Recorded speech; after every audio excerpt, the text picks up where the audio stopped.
Hello everybody, this is my 1991 Hyundai Sonata 2.4i model. It's not an export model, it's a KDM domestic 2.4i model, which is very rare. And I'm gonna give you a little walk around of the exterior and show you the features inside the car, and then I'm gonna start up the engine so you can actually see this car functioning. To begin with the front end, I've just got a new grill last summer. I mean, I got it 10 years ago, but I installed it last summer. Actually, the car is missing the rocker panel molding down there. The export model I got from a donor car didn't have one, and when I went through a grand restoration job, the chassis job, they actually forgot to put it on because the export model they had didn't have one.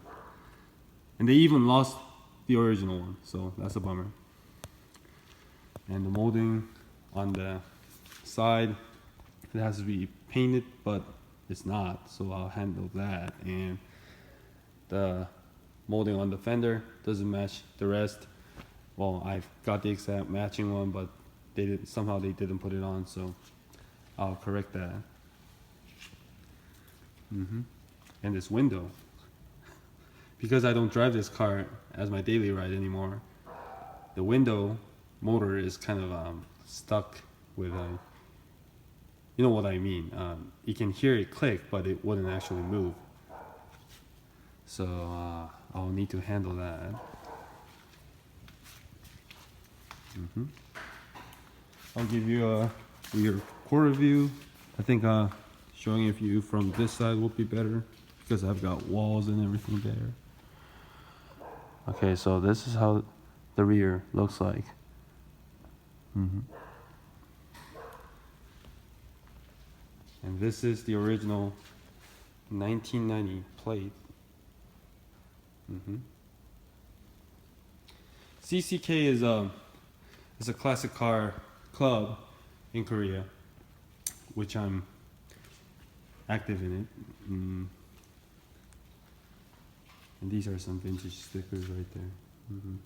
Actually, I don't like that one there because it kind of ruins the view, but it's now very old, so I'll just keep it there. I think I've shown you pretty much of the exterior, so we'll hop in there and I'll start the car up for you. Okay, now we're sitting in the driver's seat of my Sonata, and that's how it looks like. As I've told you, my car is a 2.4i model, and there are quite a lot of differences in here. It's got leather steering wheel, and it's got leather seats, and it's got some suede headlining, which you can't see right now. Sorry, it's too dark.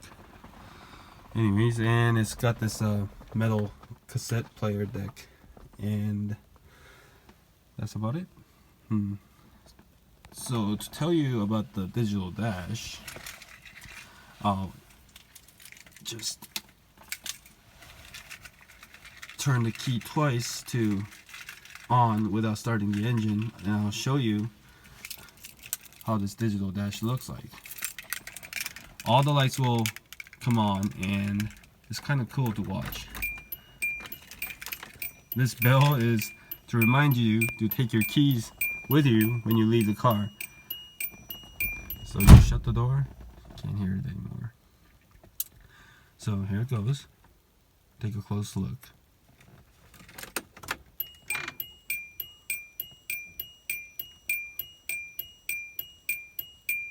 Yes, that is how it looks. And I'm sorry about this right there. I have about 4 spare digital dash with me, but unfortunately all 4 doesn't have that far right section perfectly working fine, so this is the best I have for now.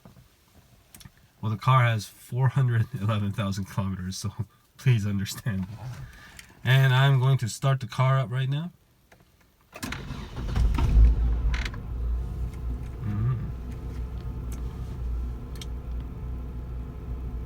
Oh, one thing I want to mention is that this car has a vortex type of airflow sensor, and the good side about that is that it's got superior throttle response, which you can only find in sports cars today. I'm gonna hit the gas pedal. You can probably listen to me thump on it, and you're gonna see how quick the rev just pops up.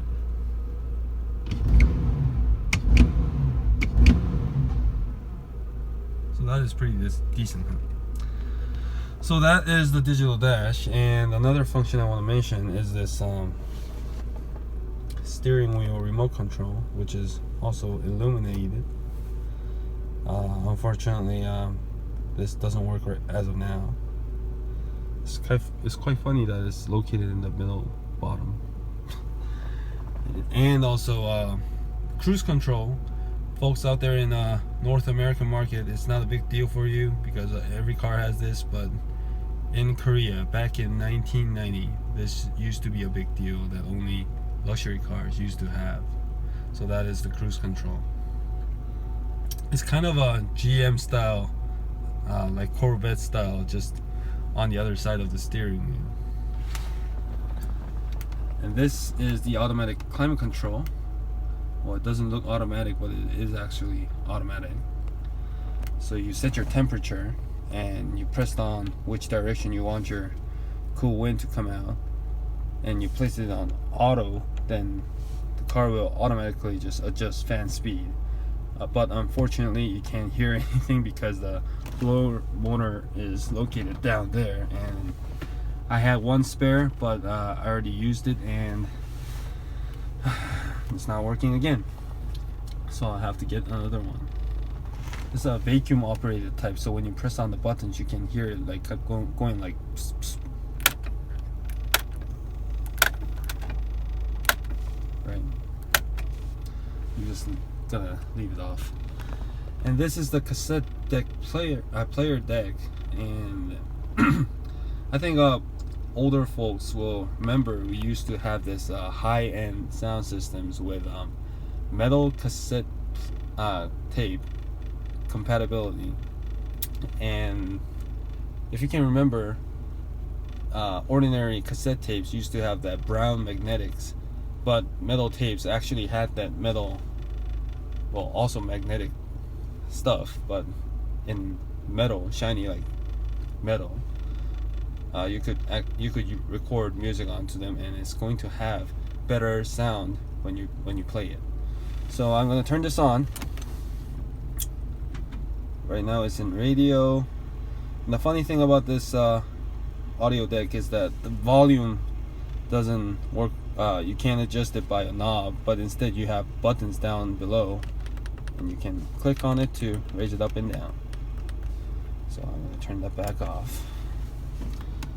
Well, other functions, this car has a 4-speed electronically controlled transmission. So it's got the power button down there and overdrive button. And the funny thing about Sonata is that you got your mirror adjustment right down in the center console. The good thing about this type is that you don't need to lean towards your control button. You just have to relax, sit back in your seat, and that's the correct view you have from your driver's side. Another thing I want to mention is this car toy. Actually, someone gave it to me as a present back in 2011.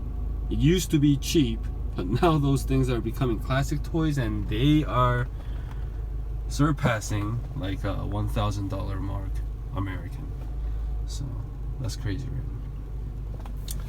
On the left side here, it's got all 4 power windows, and this one actually has an auto down, but manual up. Only the driver's side window is working fine. The rest, I haven't driven this car for a while. Well, it's not a daily use anymore, so the windows are kind of stuck in their position. So once you open it, then you're screwed. I have to tape it like the rear window over there. And The door trim is actually quite simple. It's got just one storage there, and the lamp right there is not working right now. Actually, the both side doors are not working, and this is the electronically released trunk. Pretty neat for a 1990 car. Okay, so this is how the front seats, the dashboard looks like from the rear seat. It's got a very simple 3-button center room lamp, and on top of that we have that's the reading light for rear passengers. And also leather upholstery in the back. I'm gonna just move over so I can show you the center console.